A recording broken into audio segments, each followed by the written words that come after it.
Assalamualaikum warahmatullahi wabarakatuh. Nama saya Andi Hayatun Nafiah dari Fakultas Syariah dan Hukum, Prodi Hukum Keluarga Islam. Di sini saya akan memaparkan sedikit hasil kerja di mana dalam tugas tersebut mata kuliah Metodologi Studi Islam dosen memberikan suatu tugas di mana mahasiswa mengupload video diseminasi, dan juga ketentuannya adalah mahasiswa memaparkan proses kerjanya dalam bentuk kerangka kerja atau framework. Yang kedua, mahasiswa memaparkan hasil kerjanya dalam bentuk video. Yang ketiga, mahasiswa memasukkan link video paparan progres dan hasil kerja ke dalam LMS. Lalu, apa sih diseminasi itu? Diseminasi secara etimologi berasal dari bahasa Latin atau disseminatus yang mengandung makna to spread abroad dan to disperse throughout. Pengertian diseminasi tersebut sejalan dengan dissemination dalam kamus bahasa Inggris yang juga bermakna to spread atau to distribute. Diseminasi adalah suatu kegiatan penyebaran informasi yang ditujukan kepada kelompok, target atau individu agar mereka memperoleh informasi, timbul kesadaran, menerima, mengubah perilaku, sasaran, dan akhirnya mereka mampu memanfaatkan informasi tersebut. Perubahan yang diharapkan dari kegiatan diseminasi adalah akan terjadi pada aspek kognitif atau pengetahuan, afektif atau sikap, dan psikomotorik keterampilan. Perubahan tersebut menuju ke arah yang sesuai dengan konsep dan cara yang benar atau seharusnya. Diseminasi juga biasa disebut sebagai proses penyebaran inovasi yang direncanakan, diarahkan, dan dikelola, sehingga terjadi saling tukar informasi dan akhirnya terjadi kesamaan pendapat tentang inovasi tersebut.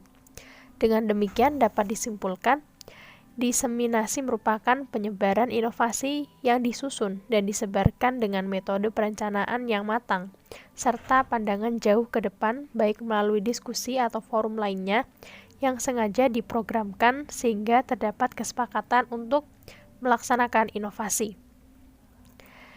Diseminasi pada makul MSI di sini, saya dan kelompok saya memutuskan untuk membuat buku ajar sebagai tugas akhir dan framework atau kerangka kerja yang digunakan sebagai syarat capaian pembelajaran, yang mana dimaksudkan sebagai sebuah alur berpikir dengan menerapkan berbagai model konseptual tentang bagaimana teori berhubungan dengan faktor yang telah diidentifikasi sebagai masalah dalam topik penelitian dengan susunannya sistematis.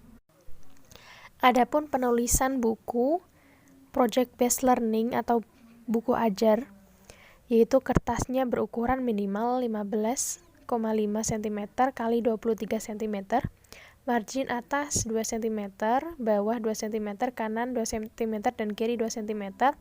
Font menggunakan Times New Roman 12, spasi 1,5, tebal buku minimal 140 halaman. Selain itu, batang tubuh atau berbasis RPS, yaitu setiap bab adalah pokok bahasan pada 1 minggu pertemuan sesuai RPS. Jumlah bab sama dengan jumlah minggu pertemuan dalam RPS. Setiap bab memiliki struktur, capaian pembelajaran, paparan materi, rangkuman, latihan dan evaluasi, dan tebal batang buku minimal 140 halaman. Adapun hal-hal yang menjadi pembahasan dalam buku ajar kami atau project-based learning, yang pertama yaitu menjelaskan, merumuskan, dan mengembangkan materi terkait pengantar metodologi studi Islam, dan ini berada pada bab 1. Kemudian mengonsepsikan atau merumuskan, mengembangkan materi terkait Islam dan studi agama. Yang ketiga, menjelaskan, merumuskan, mengembangkan materi terkait urgensi dan tujuan studi Islam.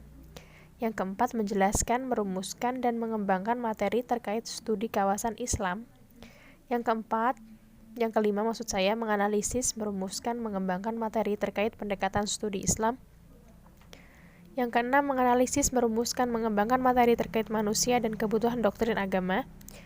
Yang ketujuh, menjelaskan, merumuskan, mengembangkan materi terkait ruang lingkup studi Islam.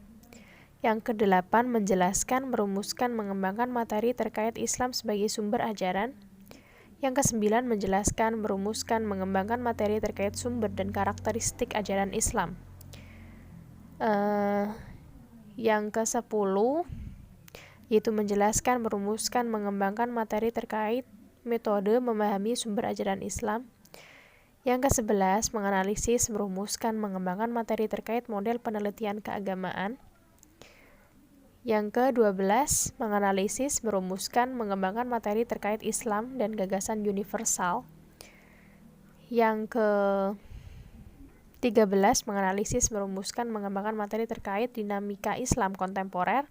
Dan yang terakhir yaitu ke-14, melakukan diseminasi hasil proyek dan yang sekarang saya bahas ini. Cukup sekian dari apa yang saya sampaikan mengenai diseminasi project based learning. Kurang lebihnya mohon maaf. Mohon maaf sebesar-besarnya. Wabillahi taufiq wal hidayah. Wassalamualaikum warahmatullahi wabarakatuh.